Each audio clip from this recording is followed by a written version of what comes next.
பொள்ளாச்சி ஆனைமலை சுத்தி இருக்கிற கிராமங்கள்ல வன விலங்கு நடமாட்டம் அதிகரிச்சிருக்கு. அதுலயும் குறிப்பா போன மாசம் 25ஆம் தேதி அந்த பகுதிக்கு ஒரு சிறுத்தை விசிட் அடிச்சது. விவசாய தோட்டத்துல நுழைஞ்சு அங்க இருக்கிற கால்நடைகளை வேட்டையாடி கொன்னு குவிச்சிருக்கு. ஃபாரஸ்ட் ஆபீசர்ஸ் சிறுத்தையை பிடிக்க 3 இரும்பு கூண்டு மற்றும் 7 சிசிடிவி பொருத்தினாங்க. கூண்டுல ஆடு மற்றும் நாய் இறைச்சிகள் வைக்கப்பட்டுச்சு.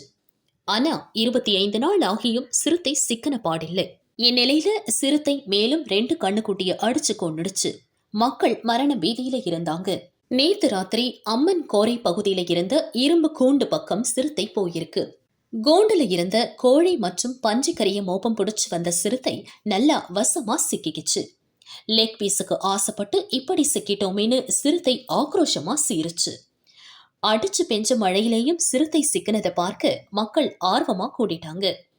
முறையான மருத்துவ பரிசோதனைக்கு அப்புறம் பிடிப்பட்ட சிறுத்தை உலாந்தி காட்டு பகுதியில விடப்படும்னு ஃபாரஸ்ட் ஆபீசர்ஸ் முடிவு பண்ணிருக்காங்க.